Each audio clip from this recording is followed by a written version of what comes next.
Oil form సాగు అత్యంత లాభదాయకమని ఈ సాగును చేసేందుకు రైతులు ముందుకు రావాలని సూచించిన కలెక్టర్ హైమావతి.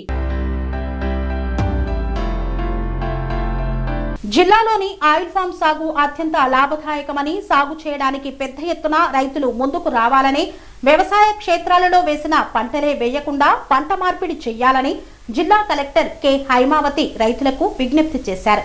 సిద్దిపేట జిల్లా దుబ్బాక మండలంలోని దుంపాలపల్లి గ్రామ శివారులోని oil palm mega plantation drive లో భాగంగా రైతు చింతారాజు వ్యవసాయ క్షేత్రంలో 12 ఎకరాల విస్తీర్ణంలో జిల్లా కలెక్టర్ ఆయిల్ ఫామ్ మొక్కలను నాటారు. కలెక్టర్ కు రైతులు చింతారాజు, నల్లా శ్రీనివాస్, మణికంఠ పలువురు ఘనంగా స్వాగతం పలికారు. ఈ సందర్భంగా జిల్లా కలెక్టర్ మాట్లాడుతూ జిల్లాలో ఇప్పటి వరకు 14,200 ఎకరాలు ఆయిల్ ఫామ్ ప్లాంటేషన్ జరిగిందన్నారు. జిల్లాలో రైతులందరూ వరి సాగు మీదనే ఎక్కువ దృష్టి పెడతారని, దీనివల్ల 4 నెలల్లో వచ్చే ఆదాయం అనుకున్న దానికంటే చాలా తక్కువ. రైతులకు ఉండే వ్యవసాయ క్షేత్రంలో కొంత వరి వేసుకొని మిగతా భాగంలో పంట మార్పిడితో కూరగాయలు పండించడం, వివిధ రకాల తోటల పెంపకం, పండ్ల తోటలు, ఆయిల్ ఫామ్ సాగు చేయాలని తెలిపారు. ప్రయోజనం ఉండదండి. ఎందుకంటే మనకి 4 నెలల వరకు వచ్చే 4 నెలల వరకు కష్టపడితే వచ్చే ఆదాయం వరిలో మనకు తక్కువ. ఫుడ్ సెక్యూరిటీ కోసం వరి అవసరమే, కానీ అందరూ కూడా వరి మాత్రం సాగు చేయడం అనేది అంత ఉపయోగకరం కాదు రైతుల దృష్ట్యా కనుక ఆలోచిస్తే కనుక. అందుకని రైతులు కొద్దిగా వరి వేసుకొని మిగతా పొలాలన్నింటినీ కూడా వాళ్ళు క్రాప్ అనేది చేంజ్ చేయాలండి. అంటే ఏం లేదు, ఇంకొకటి హార్టికల్చర్ పోవచ్చు, వెజిటబుల్స్ చేసుకోవచ్చు, అదే రకంగా ఫ్రూట్ బేరింగ్ ట్రీస్ పెంచుకోవచ్చు, ఆయిల్ పామ్ కూడా పెంచుకోవచ్చు. ముఖ్యంగా గవర్నమెంట్ ఆయిల్ పామ్ని బాగా ప్రమోట్ చేస్తుందండి.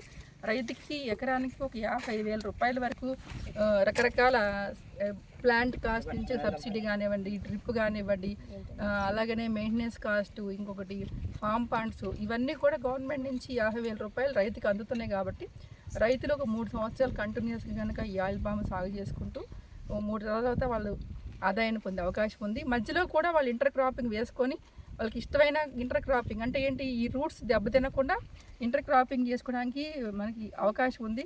కొంతమంది అరటి పెట్టుకుంటారు, కొంతమందినేమో మినుములు, లేకపోతే పెసర్లు, లేకపోతే మొక్కలు, రకరకాల కూరగాయలు, వాళ్ళకి ఏది అనుకూలంగా ఉంటుంది, ఆ సాయిల్ దేనికి కనుక అవకాశంగా ఉంటుంది అనుకుంటే ఆ రకాల పంటలు సాగు చేసుకుంటూ కూడా వాళ్ళ ఆదాయాన్ని పొందొచ్చు.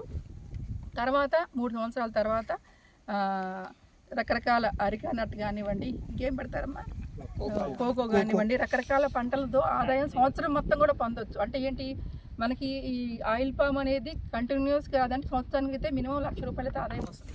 సంవత్సరానికి 1,00,000 రూపాయల పైనే వస్తుంది. కానీ మళ్ళీ మధ్యలో కూడా ఆదాయాన్ని పొందాలి అంటే రకరకాల పంటలు మధ్యలో కూడా సాగు చేసుకుంటూ ఇంటర్ క్రాపింగ్ చేసుకుంటూ వాళ్ళు మంచిగా అత్యధికంగా ఆదాయం పొందొచ్చు. పొందినప్పుడు తప్పకుండా రైతులకి వాళ్ళకు కూడా ఉద్యోగస్తులతో పాటు సమానమైన ఆదాయం లభించే అవకాశం ఉంది. దయచేసి రైతులందరూ కూడా ఈ క్రాప్ చేంజ్ అనేది అధికంగా చేసుకోవాల్సి ఉంటుంది. క్రాప్ డైవర్సిఫికేషన్ అంటారు. ఈ క్రాప్ డైవర్సిఫికేషన్ అనేది చేస్తే కనుక రైతులకి ఎక్కువ ఆదాయం పొందుతారు.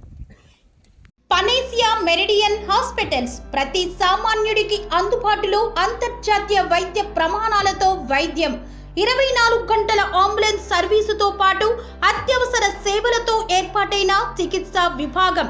మా దగ్గర గుండె సంబంధిత, మూత్రపిండ, కాలేయ, కంటి జబ్బులకు, మోకాళ్ల శస్త్రచికిత్సతో పాటు కోవిడ్-19, బ్లాక్ ఫంగస్ వంటి వైరస్లకు, అన్ని రకాల ఆరోగ్య సమస్యలకు నమ్మకమైన అత్యాధునిక వైద్య చికిత్సను అందిస్తున్న హాస్పిటల్ పనేసియా మెరిడియన్ హాస్పిటల్స్.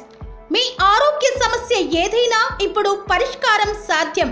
సంపూర్ణ ఆరోగ్యం కోసం సంప్రదించండి Panacea Meridian Hospitals, opposite Bheeramguda Kaman, RC Puram, Sangareddy district, pin code 502032. సంప్రదించాల్సిన ఫోన్ నెంబర్ 0845524177 మరియు 7893757770.